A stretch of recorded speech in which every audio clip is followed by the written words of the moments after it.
red jacket's gonna be on the payroll pretty soon. Many appearances. Yeah, we should be getting we should check our bills and we got one.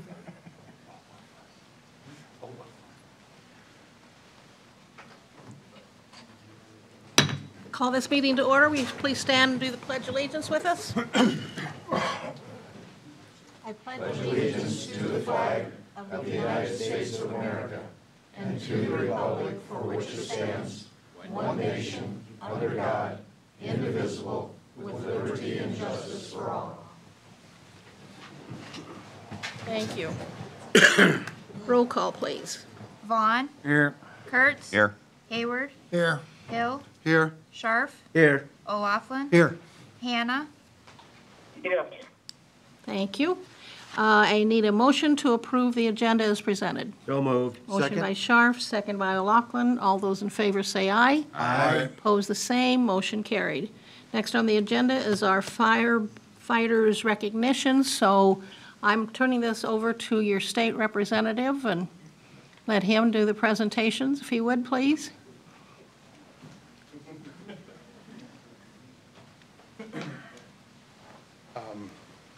My name is Nick Riley. First off, I want to thank you guys for inviting me. I want to thank the fire department for having me. This is the third time I've been here. One time I was here in front of you guys, and then last December I was at two of the guys that retired. So this is my third time, so I must be doing something right. You can just keep coming back. I just every keep so coming often. back. Yeah. No, I got the call, or I got the email from our executive director saying that there were two guys that needed to be recognized, and I jumped on it because I enjoy coming over. This is one of the highlights of my part of the board. We have the highs and lows. I noticed when I got here tonight and put my coat on, I still had the band on, symbolizing that this past Saturday we were over in Clinton, recognizing the loss of a brother. So I like doing these better, but also paying respect is one of the greatest things to do. I won't take up much more of your time. Got two guys here. We got Gordy Fenner and Richard Newton. Got certificates for both of them for 20 years of service on the Independence Fire Department. They will also each get IFA Commemorative Statue for this. So I got a Meritorious Service Award. This certificate acknowledges that Gordy Fenner of the Independence Fire Department has served as a member in good standing for 20 years. So Gordy. Thank you. Thank you from the IFA. Also, the same one, Meritorious Service Award. This certificate acknowledges that Richard Newton of the Independence Fire Department has served as a good member in standing for 20 years.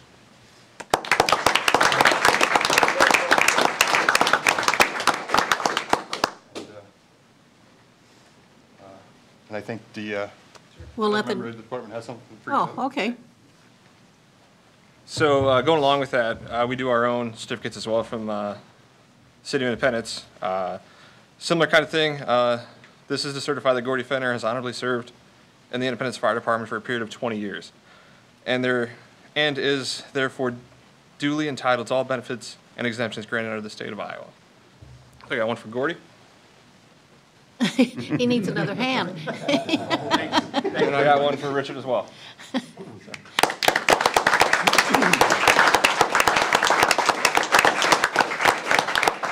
Newspapers want to do any pictures while you guys are out there and photo ops? Whatever way you want to do it, it's up to you. Here, or do we go out there? We do it right here, okay?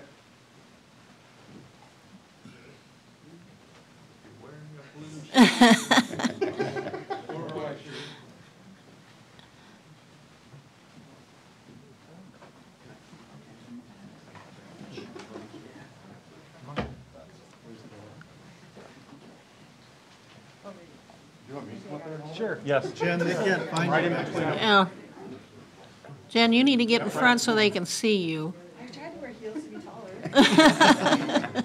Want Bonnie's step stool? Get that out.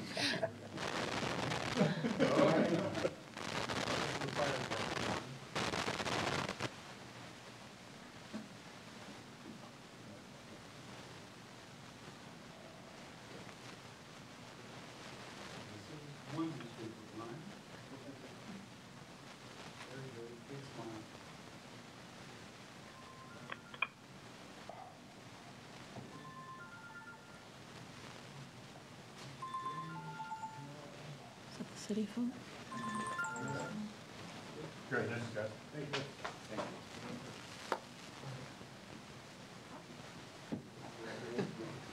We have a couple of you that will be mentioned in our consent agenda that are being named as appointments too, so if you want to stick around for just a little bit, and when we do our consent agenda, a couple of you are also on that, and we can maybe bring you forward to. I don't think they're listening to me. That's okay. Yeah, I'm used to that. Thank you, guys. Next on the agenda is public comment.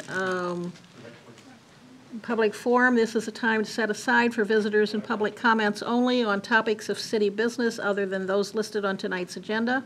Please understand the council cannot take any action on these comments at this meeting due to requirements of the Open Meetings Law, but may do so at a future meeting. Each speaker will be allowed a maximum of 5 minutes to state their comments, and we thank you for your cooperation. I only have one signature, and that is Mr. Ralph Kramer. If you would come forward, please.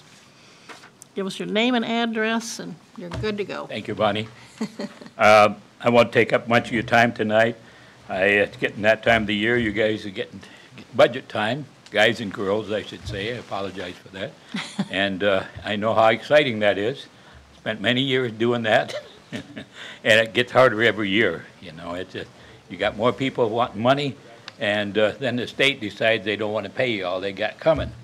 So you're always short a little bit. So I don't know what's going to happen, but in the future, I just expect that the local legislature said they were going to work on property taxes, and what I'm thinking they're going to do, what they wanted to do for a long time, is put a freeze on how much you can raise locally. And so that's all, you know, they'll say they're doing the taxpayers a good deal, but they really aren't, because there's things come up that you have to pay for. And that's no different, you know, how do you do it? You only got so much money. So tonight I'm here to ask for money for the Senior Citizen Center again. I've got a couple of menus and stuff that I sent out. One is a sample copy of the menu that we're going to be doing. We had a menu meeting the other day, and we get together, and but we have the state has a dietitian, and they come out and they put this nice menu together. And then they send it out, have all the cooks and all the other spectators come in and look at it. And then they want to change all this stuff, because our group is pretty hard to work with, because we went all the way from El-McKee County down to Tama County. And so we got a pretty good sized group. So we got to forget what the nationalities do, and we got to do what the dietitians say that we're going to do. And this is only, you got to remember, there's only one meal a day that we're talking about. So a lot of people say, why don't you have bread at every meal? Well, you got 2 other meals to eat bread. And as you get older, you don't need as much bread, they tell me. So what we've done is took this, dietitians went to this here, all this trouble, and I said, I think we're going to too much trouble. Why don't you just give them a blank piece of paper and let each one write something down on it? Because it takes about 2 hours, and can you imagine what happens in 2 hours when people look at a piece of paper like this? But basically, this is what we're going to work with, and they're going to be making some minor changes. It won't be big. And then you have a special meal. In this one, you're going to have the one for Mother's Day. This one's from April through June of 19. And I'm just using this as an example, because every quarter we get to have a meeting and set up these budgets or these menus and things like that. And they asked for things, and one of the things that was kind of amusing was they wanted to do things, and so some of the things you got to be careful that it's not a name that a restaurant is using. And so some of the things like you hear on here is loose meat. Well, you know, there's other restaurants have a little name for that meat, so but if you say loose meat, well, we can get by with it and stuff like that. And so basically what they serve up there is plenty to live on. I don't think anybody's starving. Like I say, it's one meal a day. And on weekends, we have frozen meals that we deliver when we go with the meals, so they have that they can have a meal the other 2 days and stuff like that. Basically, that's it. And on this time, Mother's Day comes in there, Memorial Day and Father's Day. Whenever we have a special holiday, then they have a special dinner for it and stuff like that. On birthdays and anniversaries, it's the second Wednesday of the week, or the first Wednesday, second Wednesday of the month, and so that we have roast beef. And they probably get a bigger crowd that day than other days, because they like the roast beef and stuff like that. But I said, it's a good way when people are having a birthday that they can invite their friends in, and that's what we need, is more people to come to use the site. I have more information. I had 3 different papers, and I guess one's on my desk yet because I don't have it, but I'll get it to you so you know what I'm talking about. And so basically, the other one that I have is our activity center, and as you see, we have quite a little stuff going on. Basically, a lot of people say they don't do it. We can't provide something that everybody wants to do, so this is what the majority of the people would like to do. So this is what they're doing. Some days we don't have a lot of people in there, but there's other days that we have a lot of people and stuff like that. And I always say, come and meet your friends. One thing extra I'd like to add is that I would like to invite somebody from the council, whether it be the mayor or whoever, to be on our board, the Council of Aging. And so we have a meeting once every other month, and it's second Thursday of the month. And so we have a meeting, and we'd like to have somebody come. They used to have somebody on the board, and so if anybody got the time, we'd like to have it come What and time, sit what in time on do you do that? the second Thursday of the month, What time of day? 9:30. 9:30, okay. Yeah. Usually lasts about an hour or something like that. Everybody gets to voice their opinion, stuff like that. Second Thursday at 9:30. And we just had one in January, so the next one will be in March. Okay. And we got room for 15 members, and I think right now we got probably about 10. We'd like to have a city representative on the board also. Don Johnson represents us on the board of Supervisors, and the rest of them are people that have asked to serve on the board. No special qualifications or anything, but we have bylaws and stuff we work with and everything else. I planned on attending that, so I'll try and be there. Okay, I appreciate it and stuff. So basically, that's what I have. I don't want to hold you up, and I will get you the rest of the stuff that I've got laying at home on my desk. Did you have Working on something that tax you were papers all asking over the- for, any funds for, any amount or something that you're doing for that also? Pardon? As we're doing our budget, did you have something you were going to Well, request for? I would like to ask for Donations. 7,000, and I understand the fact that, you got to give what you can give and stuff. And you know what, people say, well, if they ask for 7,000, you ought to give it. No, I don't expect that. And so the county gives 10, and we've got little towns, most of the little towns give us money and stuff like that. And stuff. And it's just, basically, it's to keep the site open. We don't pay for the meals, basically. That's the area agency does that. We provide the center. The Board of Supervisors give us the building. We have to maintain the inside of the building, and they take care of the outside of the building. The kitchen still belongs to us, but Valley does it when they prepare the meals and stuff there. We prepare meals there for Owine as well as Independence. We have had that requested, right? We've had to close some of the sites because we don't have enough participation. We can't justify, I think we send about 20 meals, from 10 to 20 meals a day to Owine, and we can't justify having a cook on hand for that many meals a day, so we prepare them in Independence. We got hot transfer cases, and we take it up to Owine. Hazelton has, we drop them at the City Hall, and some of the local people distribute them, and things like that. Any questions that I can answer? Okay, I will get you the rest of that stuff, and please remember us, and if you got some extra money, we'd like to have it. Thank you. Thanks, Ralph. Thanks, Ralph. Thanks for coming, Ralph. If you got any questions, don't be afraid to call, you know where I'm at Yep. and stuff. Well, I'll start coming to those board meetings. Somebody knows where I'm too. at anyway. So I'll come to those board meetings, and then I can share information from that also. I'll start coming to the board meetings, and then I can Yep. share that back with the Yeah, council. I appreciate it if you could and stuff like that there. Yeah. We appreciate your input. You know, people are saying things that when you aren't here to back it up, I want you to be there. Yep, okay. Thank you. Thanks a lot. Okay, next on our agenda is a motion to accept and approve the consent agenda as approves the following: the minutes of the December 26, 2018 regular meeting, city financial statements for the month of November, budgeted monthly transfers for the month of November, and this is part why I asked the fire department to stay, is appointment for Assistant Fire Chiefs David Dunlap and Blake Hayward per Fire Department Bylaws, Article 1, Section 4. If you guys two would like to come up and so everybody knows which ones you are. And then I will need a motion from our council to make this. Motion from Scharf. Second. Seconded by Kurtz. All those in favor say aye. Aye. Opposed, the same. Motion carried. You are officially our assistants. Thank you very much. Appreciate it, guys.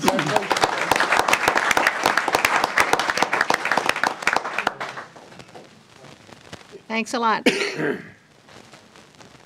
Next on the agenda is approval of claims for payment. I just had a couple of, I think, for clarification on the claims. Okay? The one for the Buchanan County landfill, that's a one-time a year, right? So that was 17,898, 17,898. And that, what's that for people out there? That's just our, I mean, I think we have our tipping fees and we have our participation in the landfill maintenance. That's for testing and stuff, That's my understanding. that's an ongoing thing? As long as the landfill is active, I mean, we're not using it, but it is active because it hasn't been closed. I mean, shut down but not closed. Okay, all right. So we just wanted to- Do I hear a motion? So I'd make a motion. Motion by Kurtz. I'll second it. Second by O'Loughlin. Any other questions? All those in favor say aye. Aye. Opposed, the same. Motion is carried. Thank you. Next on our agenda is St. John's Catholic School Week proclamation, which I'd like to read. And we have a student from school here that I'll have her come up. After I read this, I'm going to come down and present our proclamation to her, and then she has some things that she would like to explain to the council of how it affects her of being a student at St. John's. So, whereas every child in Independence has the right of the highest quality schools possible, and whereas education is critically important to the health and economic vitality of the Independence and plays a significant role in the family's choices to where they live. And whereas citizens across Independence agree that improving the quality of education, particularly for neediest children, and expanding access to highly effective schools should be an issue of importance to the city's leaders. And whereas the citizens of Independence recognize the critical role that has an effective and accountable system of education plays in preparing all students to be successful adults on a global economy. And whereas Independence is home to a multiple of high-quality public schools, private schools, and Catholic schools, and educational variety not only helps to diversify our economy, but also enhances the vibrancy of our community. And whereas Independence has many high-quality teaching professionals in public, non-public, and Catholic schools who are committed to educating children. And whereas through continued teamwork between parents, teachers, and schools, our community can strive to provide greater educational diversity and instructional excellence for our children.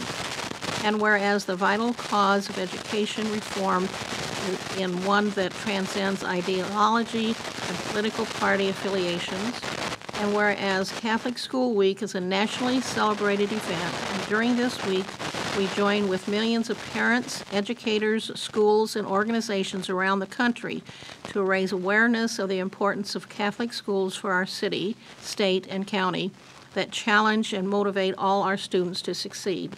Now, therefore, I, Bonita Davis, Mayor of Independence, do hereby recognize January 27th through February 2nd, 2019 as Independence Catholic Schools Week and call this observance to the attention of all of our citizens. And I actually wore my St. John's shirt just for this occasion.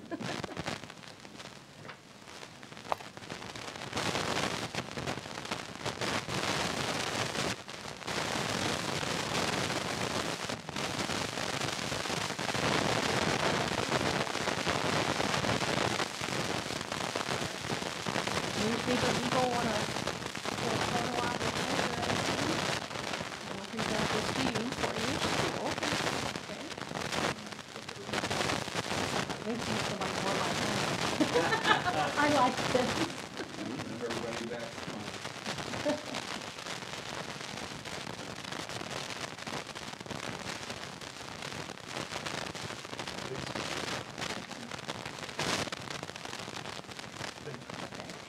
So I'll let you introduce yourself while I go back up to my chair and I'll figure out something to do. Thank you.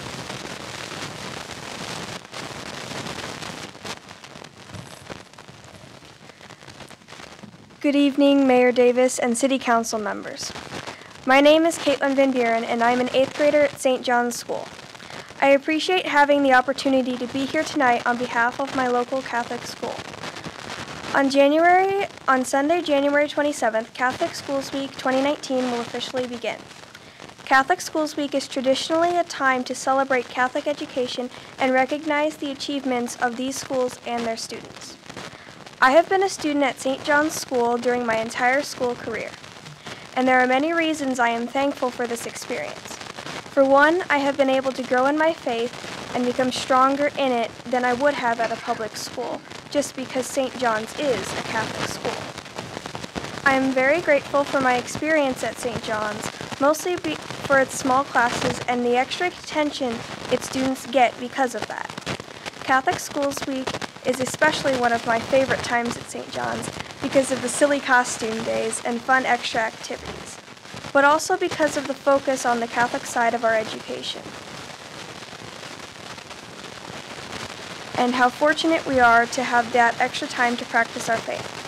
I also appreciate how willing my teachers and administration have been in facilitating my participation in high school band this year, and as an 8th grader.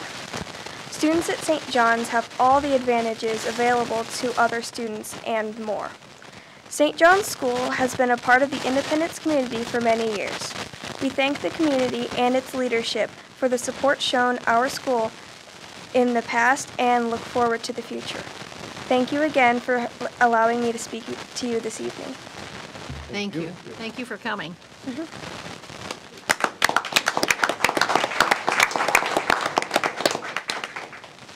I did talk to the principal this morning, and he told me that St. John's actually was a high school from 1894 to 1994, and then that's when they closed down the high school part, and it's been up to 8th grade. And I have 3 of my 7 grandchildren graduated from there, and it is a good school, and they got a good start in education. So next on my agenda is public hearing. Motion to approve, oh, wait a minute. Get my thing to act here.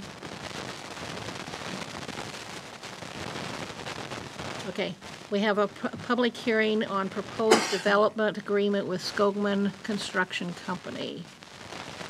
So, I need a motion to open the public hearing. Second. I guess I need a motion first to receive and file proof of publication of notice of public hearing. Sorry, guys. No move, got that. Motion, Carl, second by Bob. All those in favor say aye. Aye. Opposed, the same. Thank you, Deb. Sorry, I keep forgetting to wait for your answer. Motion carried, then I do need the motion to hold the public hearing. No move. Okay, Carl? Mr. O'Laughlin, okay, all those in favor say aye. Aye. Aye. Opposed, the same, motion carried. Regards to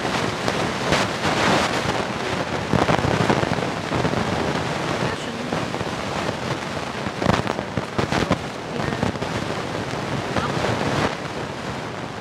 Been here before. It's good to see you. Glad to be back. Evening, council members.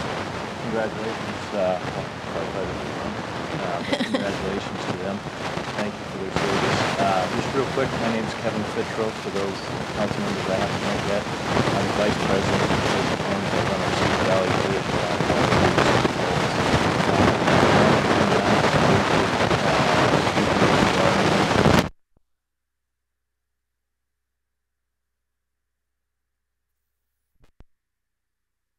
Actually, the first time the company decided to move away from Cedar Rapids after the 80s when the interest rates, as we all know, or you know, I didn't actually live through it, but made us pull back in from many of the surrounding areas to protect the family's company. The company is 5 generations old. I've been with the company for 20 years now. It's our goal to enter into cities where we feel it's a two-way street. We can provide homes and product for the buyers, and that city wants, in reciprocation, wants that product there. So it's our hopes through the TIF agreement to be able to start to develop homes in the Independence area.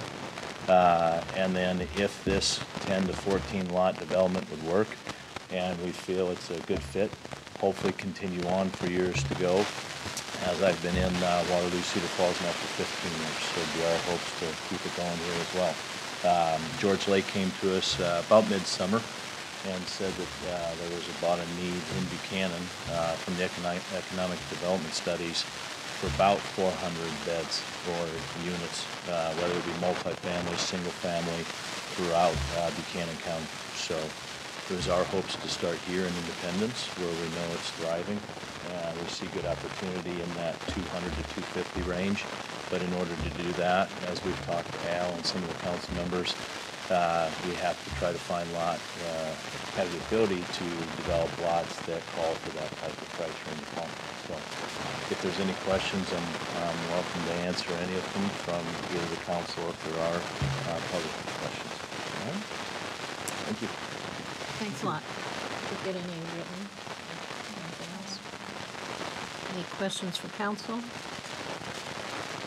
Then I need a motion to close the hearing and receive and file oral and written comments. So moved. Motion by Scharf, seconded by Second. Kurtz. All those in favor say aye. Aye. Opposed, the same. Motion is carried. Next then is a resolution approving development agreement with Scobin Construction Company, authorizing annual apportionment tax increment payments and pledging certain tax increment revenues to the payment of the agreement. So moved. Motion by Hill, Second. second by Hayward. I was almost going to give you a wrong name. Mayor, before you do the roll call, I just want to make sure the council's aware, we did talk about it at a previous meeting. There was an increase in the original price, or from their original proposal. They got some bids in on public infrastructure costs that were higher than they originally anticipated. That's reflected in this development agreement, but it is a not to exceed amount of $345,000. I'm looking for that number, $345,000 over the 10 years. And again, I just want to make sure you're aware that it is slightly higher than, I think it was a $312,000 or something like that originally. And that is accounted for. The public infrastructure, what they're classifying as public infrastructure, is actually rebuilding portions of 2 streets that are on our list of poor streets. So because they have to dig up portions of the street to put in utilities, it makes sense. They're also extending 6th Avenue Southwest further to the south than it currently is, and that's included in that number. So just be aware of that. And if by some chance it did come in less, then it would be less? Yes, it is the lesser amount of $345,000 or the demonstrated infrastructure costs, and they have to, provide their actual costs for that through the project. And there is a secondary cap, as in it's a 10-year TIF, and we anticipate that it'll be right in that area based on the numbers we have, but whatever it generates over that 10 years is what it is. 39.6 39.61%, I think is the number. 39.21% is set aside as LMI, low to moderate income set aside, as mandated by state code. So they are capturing the 60.79% for their repayment. And that's also, again, mandatory, that's built in. There's not a whole lot we can negotiate on that, but that's in the agreement. I think for the public too, if they have a certain number of homes you plan to build, was it 14, I think? And if for some reason you only built 4, you wouldn't get the full amount then unless it's all developed. Right, well, you can only capture the tax increment off of the portion that is, paying taxes. So if there's less than 14 homes, that means that increment would be lower because there's less properties generated. Right. Okay, any other discussion? And a roll call, please. Hertz, Yes. Hayward, Yes? Hill, Yes. Scharf, Yes. O'Loughlin, Yes. Hannah, Yes. Vaughn. Yes. Thank you, motion is carried. Are you having trouble with our sound or camera tonight back there for?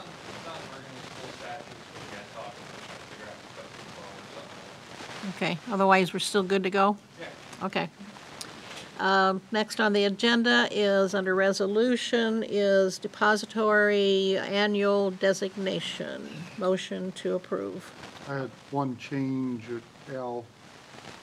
We have one of our institutions that had a name change during the course of the year, and that resolution will be updated to reflect the current name, but it is the same institution. Okay. I believe that's now Northeast Security Bank. It's Northeast Security Bank. Motion by Hill, I'll second it. second by O'Loughlin. Hayward, Yes. Hill, Yes. Scharf, Yes. O'Loughlin, Yes. Hannah, Vaughn, Yes. Hertz. Yes. Thank you, motion is carried. Then, under resolutions, the next one is motion to approve designated newspaper as the official paper of the city. So whoever makes the motion needs to I'd fill that in. like to make the motion that we do both the Bulletin Journal and the News. Second. Okay, motion by Hill, second by Scharf. Any other discussion? Roll call, please. Hill, Yes. Scharf, Yes. O'Loughlin, Yes. Hannah, Vaughn, Yes. Hertz, Yes. Hayward. Yes. Thank you, motion is carried. Next is annual mileage rate, which is, what's it at this year? 58 cents. Need a motion to approve a resolution setting the annual mileage rate at 58 cents. So moved. Motion by O'Loughlin, Second. second by Kurtz. All those in, or no, roll call. Is there any Sharp. other? Yes. O'Loughlin, Yes. Hannah, Vaughn, Yes. Hertz, Yes. Hayward, Yes. Hill. Yes. Thank you, motion carried. We're putting you to work a lot, aren't we? No, I printed it. Gina's off, so Susie's taking her place, so we're really giving her a workout tonight with all these resolutions. They're done at the first of every year. Next on the agenda is motion to approve a resolution to approve a snow emergency parking policy. This policy simply recognizes your existing city code, identifies those folks or those properties that have no driveway and no driveway cutout to receive an exemption or an exception to this, provided that they receive a permit from the police department. This would involve contacting the police department, notifying them of their address. The police department would review the property and issue, we discussed actually issuing them a windshield tag that they can put in there that would identify. Didn't we vehicles. designate also their license plate number for them? Well, in that, there would be a make, model of the vehicle, license plate number, et cetera, but that's part of that permit. And Dustin and I did discuss this to, what would make the most sense, both for the vehicle, the property owners and the street or police department, whichever are out.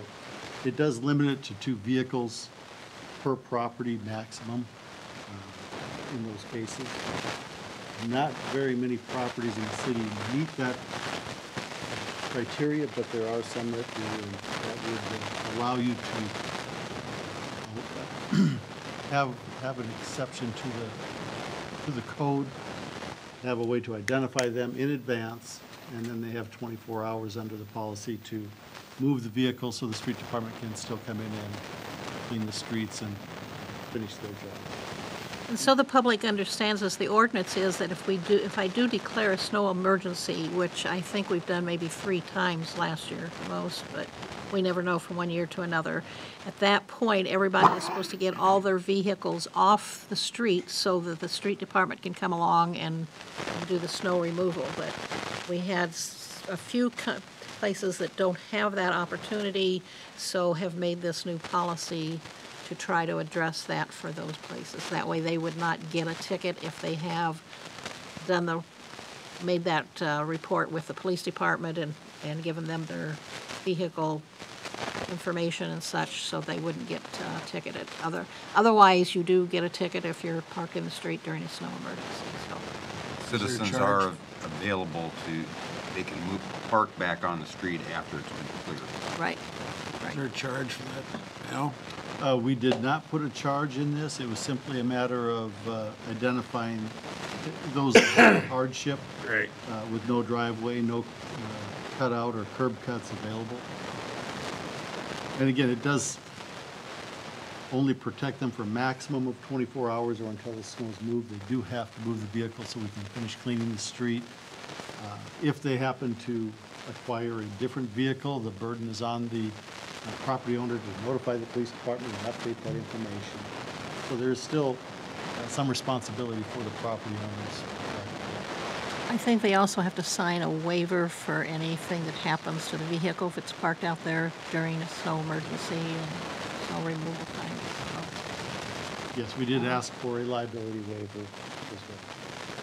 I think, too, we need to clarify if there's a curb cut, even if there's not a gravel driveway or anything, they are expected to pull off into the yard if there's a curb cut. So just because they don't have a paved or gravel driveway doesn't automatically mean they get this particular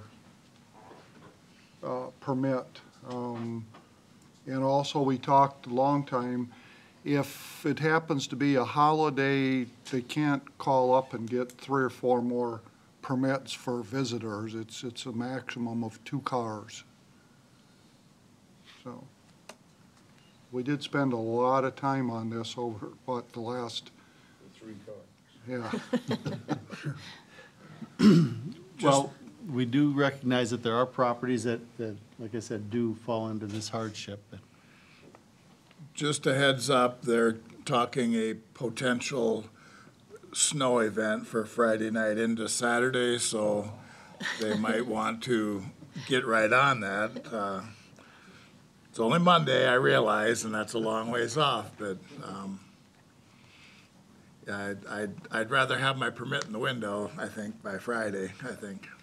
Well, and if this does pass by your vote tonight, I can go ahead and get it signed, and the minute I sign it, then it is in effect. So they would be able to contact the police department and fill out the proper forms and stuff let's hope that we don't need it for that purpose this weekend. I'm doing my best job of praying that it doesn't. Not sure that's worth much. And like we say, we're only aware of 3 properties that have notified us ahead of time, but there could be others out there, so. Did we get the motion? No, okay, so I still need a motion and a second. So moved. Motion by Scharf. Second. Second by Kurtz.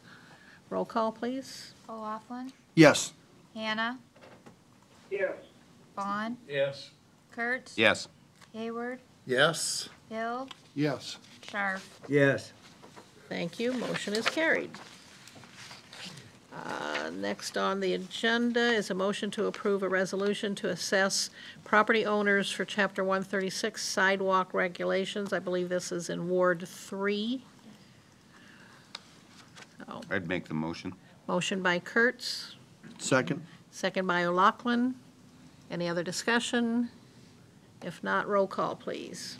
Hannah, Yes. Vaughn, Yes. Kurtz. Yes. Hayward, Yes. Hill, Yes. Scharf, Yes. O'Loughlin. Yes.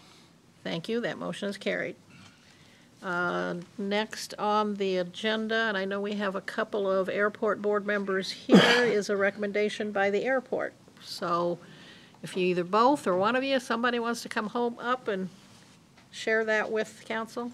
Hi, folks. Hi, Danny. Back here again. I'm sure we'll be back again soon, too. We had a recent history lesson. Our initial plan was to name the crew rest facility after Mr. Connell. But after learning everything that he actually did, the impact he had on not just the airport, but aviation in the state of Iowa, and the legacy that he has, we decided that wasn't probably a high enough honor, and we'd like to have you guys move to name the whole field after him. The airport itself will still be the Independence Airport. The field would be named after Mr. Connell.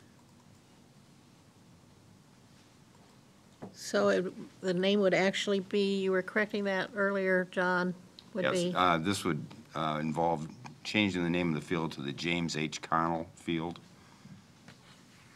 Okay. There'll be an expense for the new signs, but I think we will have donations to cover most of that. So there might be a little bit of an expense for the city to cover. I think good recommendation. Excellent. And just to point out, it's not in any way meant to be disrespectful. The reason that it is still the Independence Airport is there is an awful lot that goes into changing the name of the airport and I mean, the legal documents, what have you. But really, the intent is to honor Mr. Connell, and I think the James H. Connell Field on the entrance sign and what have you really does capture the intent of the airport board and the recognition that Mr. Connell deserves. I would make the motion. Motion by Kurtz. Second. Seconded by Scharf. Roll call. Vaughn, Yes. Kurtz. Yes. Hayward. Yes. Hill, Yes. Scharf, Yes. O'Loughlin. Yes. Hannah. Yes. Thank you. Motion, You're welcome, Doug. Thank you, folks. I appreciate it. Thanks, Motion Dan. carried. Okay, next on the agenda under other business is city attorney communication for discussion. Not sure who gets to go over We that. discussed this at a prior council meeting and at the committee of whole. It's just with respect to the city's current policy for attorney communications. And that policy is that all communications come through the city manager, the mayor, or the council as a whole. There was some discussion at the committee of the whole regarding possibly allotting I believe an hour of attorney time to each council member for extraordinary events throughout the year where they may seek to get some direct advice from legal counsel. I'm not sure if there's some a motion or direction from the board in terms of how we should modify the ordinance to reflect the board's policy.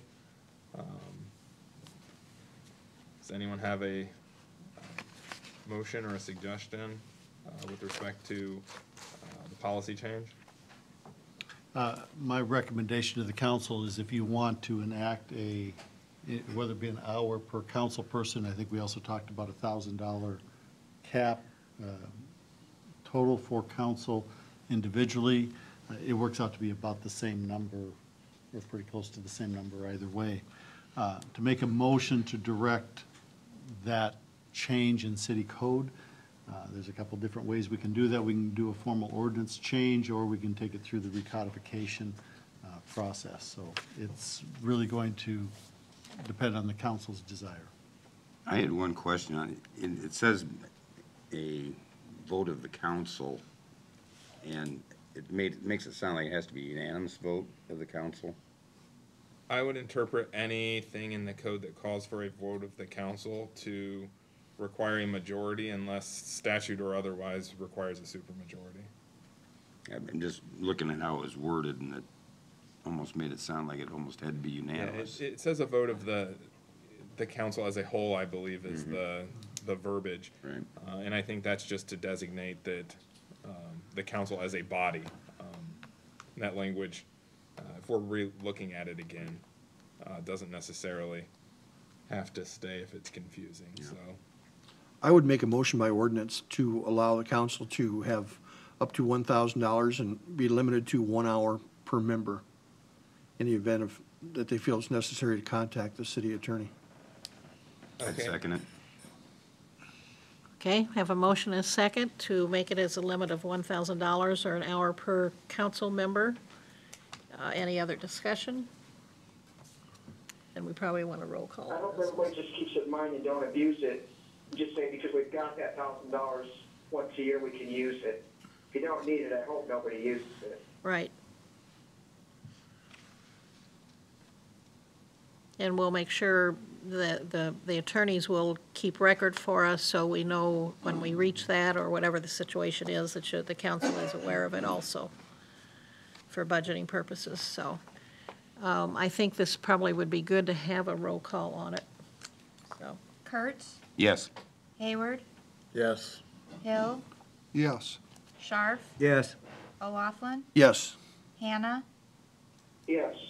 Vaughn. Yes. thank you. Motion carried. See, you didn't have to worry about the majority or not. You did good. Okay, next on the agenda is First Street East voluntary assessment.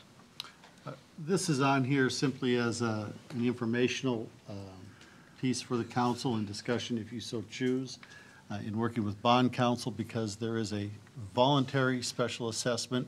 The rules changed just a little bit.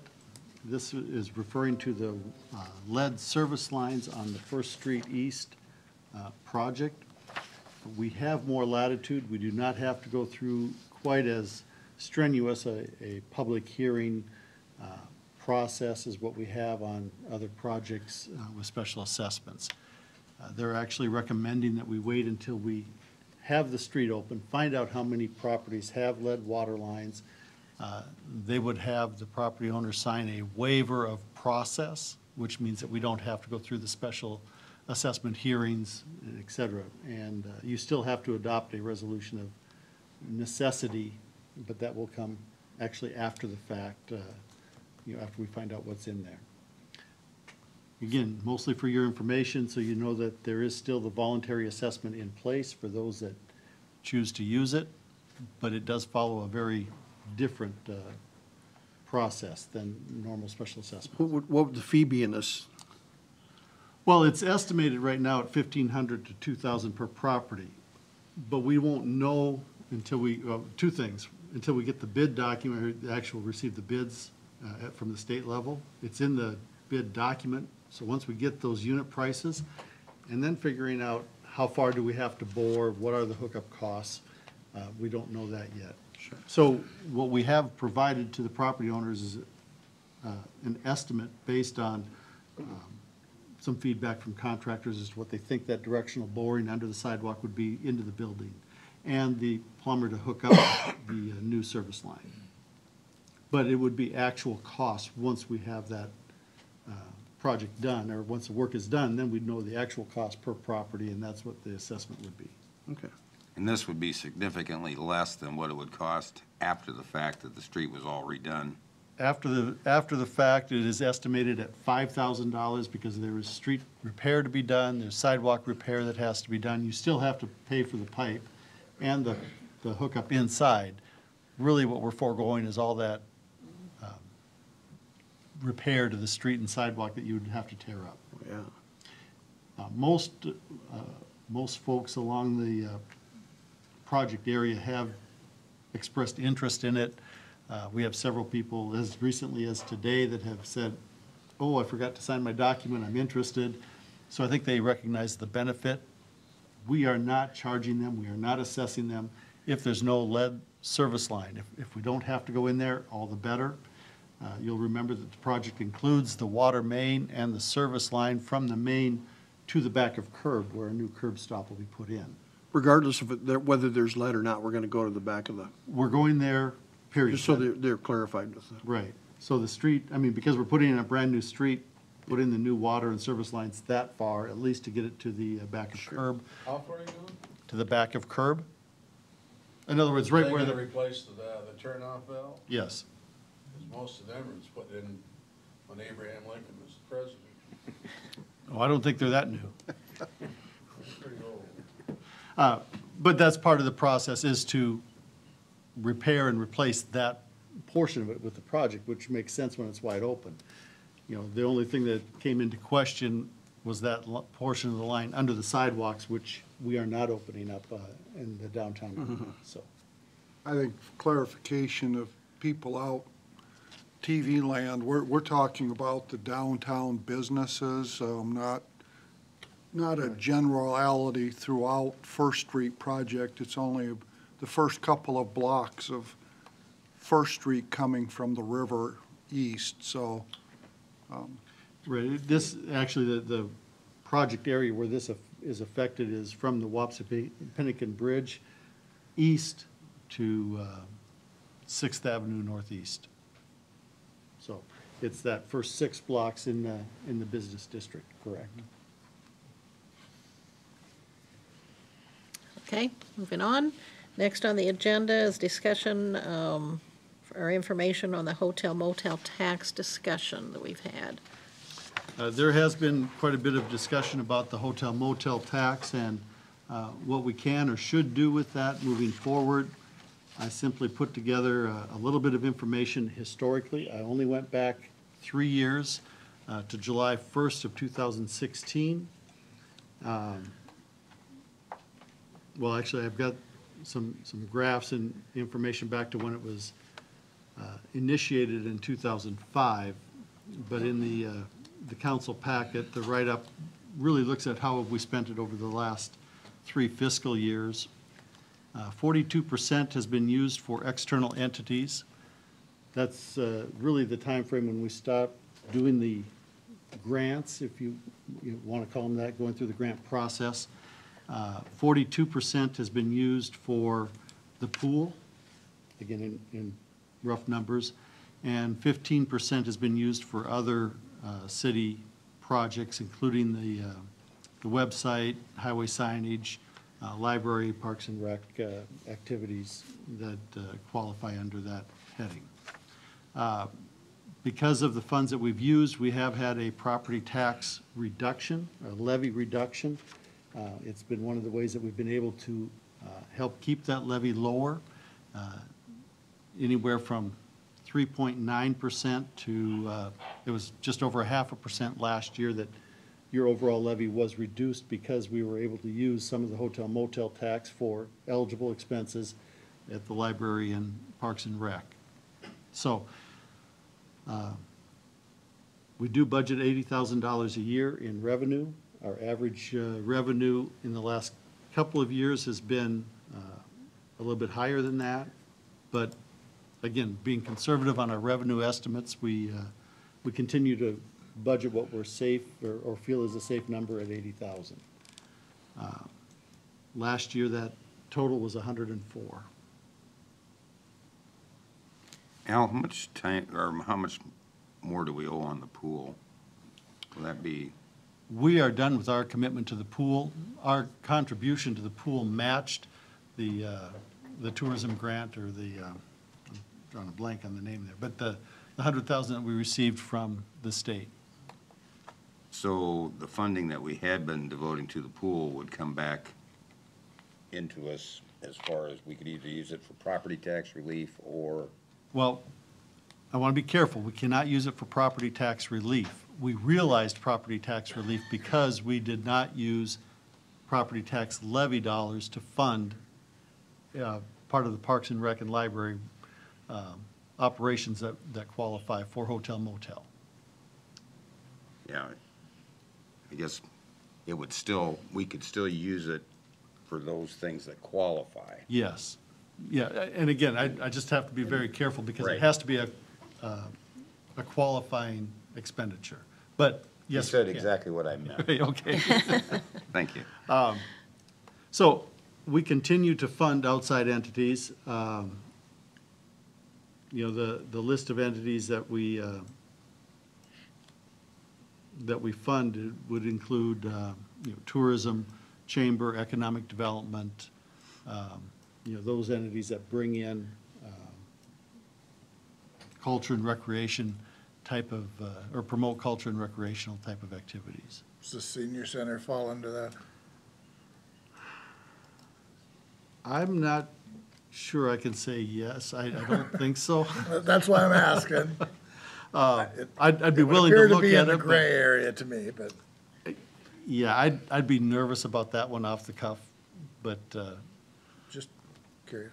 Well, I know this year, we're saving the money of not having to put the flowers up because of First Street construction.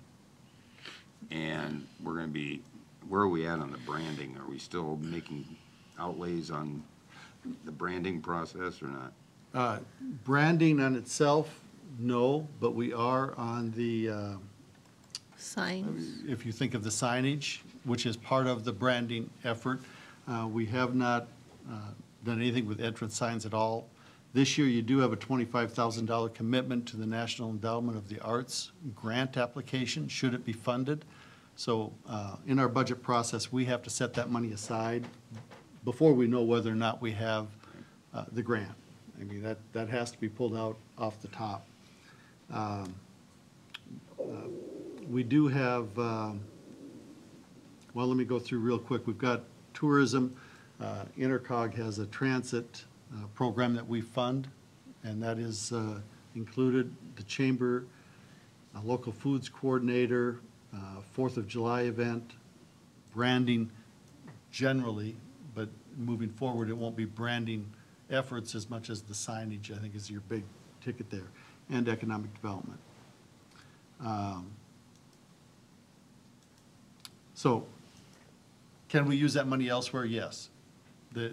As with any of your other funding sources, there's a lot more demand for that money than what there is money to fund. We can't fund everything 100%. Am I mistaken, but I thought our Buchanan County Economic Development was 17,000. Yes. And why does it show 34? That's the composite over 3 years. Okay, That's just, again, going back to Okay. July 1st of 16. gotcha, okay. And to be fair, John, what I was trying to show you is what is everything that we've done over the last 3 years, because I think that's a little more accurate than saying 1 year here or there. Got it, okay. Okay, that was just for information for you tonight. There's not any decisions or anything that needs to be made at this point, and it'll all be discussed during budget times, all those great meetings, so. Moving on to the 28E agreement. This is a 28E agreement with, well, go ahead, Dustin, you. What it is I have an officer that wants to work part-time for Urbana. You say Urbandale, but it's not Urbandale, it's Urbana. And Urbana is like Jessup, it's a small-town department. Working somewhere part-time, the expense of hiring a part-time officer can be kind of costly based on uniform, equipment, vest, and all that stuff that's a part of it. So we have a 28E agreement currently with Jessup because we have one of the officers that works over there and they have an officer that works here. With this agreement, our officer can go over there and work and use his equipment that the city owns here. Same as their officer can come over here and work here part-time using the equipment that they own over there. If it's damaged at any point in time when their officer works here, we replace it. If it's damaged while our officer works there, they replace it. With an officer wanting to work in Urbana, I had talked with him, and he said they can provide him a gun, and they can provide him a shirt and so forth. The cost of that is kind of spendy for small towns. So he had asked about the 2080 agreement, so I figured I would bring it up to you guys to see if you guys are willing to allow him to use the equipment that he uses here in Urbana when he works there part-time. Couple of things that I feel is beneficial for having equipment that we already have for him is one, when he gets his vest, it's fitted for him. It's something that actually he goes through fitting just like you would for a tux or a suit. So it's meant for his size. That way, if you go to a small town department, they might not be able to buy one for him. So they might give him one that's either too small, too big, doesn't fit him properly, so forth. Second thing is familiarization with his equipment. Being that he wears this equipment 5 days out of the week, he knows where everything's at. If he goes from here to another department where they don't have the same vest, same belt, whatever the case may be, it might not be in the same spot. So him needing it in a hurry, he might reach for something that he's used to working here, but it might not be there where it's actually somewhere else, causing him to delay while he's actually trying to work and pull out his firearm, his taser, whatever the case may be. So having this agreement with Urbana for having him to use his equipment down there is a benefit for his safety and for Urbana as well as a small department. I think it's a great idea. It's worked well for us trying to have part-time officers come and work for us, and I think by being reciprocal, it would certainly help us in that quest for more part-time officers. I'd make the motion that we approve the 2080 agreement with Urbana, with Officer Lau. I'd second that. Motion by O'Loughlin, second by Kurtz. Do you want a roll call on this also? Okay. Hayward, Yes. Hill, Yes. Sharp, Yes. O'Laughlin, Yes. Hannah, Yes. Vaughn. Yes. Thank you. Motion is carried. Next on the agenda is engineering service agreement, 2019 streets project. This is the engineering agreement with Crawford Engineering for a 2019 reconstruction project for 10th Street Southwest from 6th Avenue Southwest east to the dead end, and 5th Avenue Southwest from 1st Street to 2nd Street. We had discussed doing reconstruction here, moving some rehab projects back into a later year when we might be able to double up on the rehab projects by way of some federal funding on eligible streets. This is strictly engineering. Strictly engineering, basically what they're doing is designing the bid documents, taking it through the bid process, and then doing the construction engineering. And they've got both provisions in this contract. Make I'd make the motion. Up, John? I'll make the motion, we approve it. I'll second. You say whichever. Motion by Kurtz, second by Hill to approve the engineering agreement with Crawford Engineering to develop plans and specifications for the 2019 street projects. Any further discussion? If not, we will I do guess- it. Okay, excuse me. The only problem I have with it, and I've been down 10th Street, and I know it's in bad shape, but it is a dead end. Do we have any other streets that wouldn't be a dead end that would be more of a priority than that one? I guess I'm just asking a question. When we looked at the streets that are, we looked at rehab and we looked at reconstruction. We discussed the reconstruction streets. These are the only two that have a significant traffic load on them. And even though 10th is a cul-de-sac, a dead-end street, it affects 15 households on that stretch. So the number is higher than the other streets that would be on that list. Several of the others are seal coat streets that we had looked at reconstructing, but again, the impact was even lower than this. So it does meet that criteria. That's fine. Part of the discussion on this is by delaying some of the crack and seat streets that we can put in for some grant monies, but that takes 3-4 years to get in the pipeline, and we thought if we do these now with our current budgeted program, that we could catch up with some streets because we could potentially get up to 50 cents on the dollar if we can qualify for some of these grants that are out there. So that was part of the thinking of moving these ahead of some of the crack and seat projects. The other criteria that Tim Donnelly did mention was, the cost to the city to try and maintain these streets and how hard it is on some of our equipment while we're down there trying to take care of them. So there's several pieces of financial pieces that went into that discussion. There's no doubt it needs Right. work, but I just didn't know if there were other streets that needed it as bad, but wouldn't be necessarily a dead end. But that does have a lot of traffic. We continue to have a lot of streets that need repair. Yeah, but we're We working haven't on it. finished. I will point out, just so you're aware of it, this does not include, in this contract, it does not include any of your utility infrastructure, which will be looked at, has to be considered if we're going to do reconstruction. But that is not part of this agreement.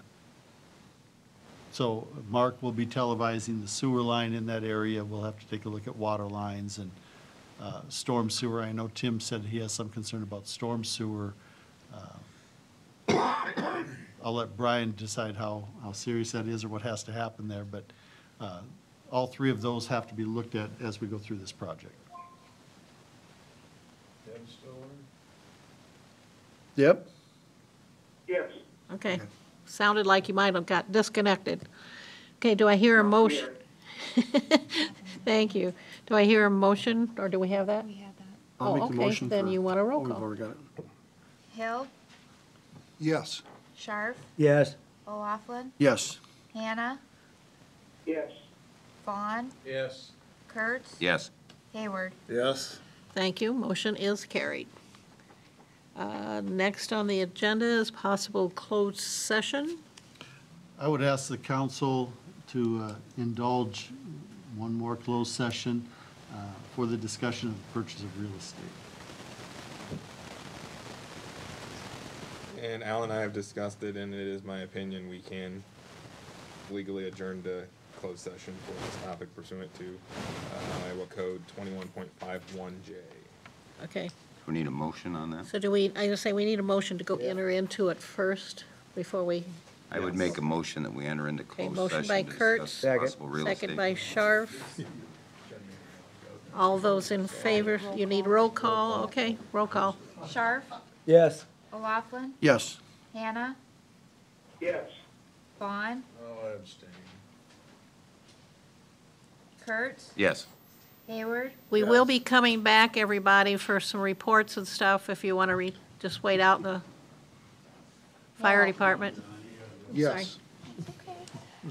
I didn't want them all out the door before I let them know they could come back. Sorry to interrupt you. You're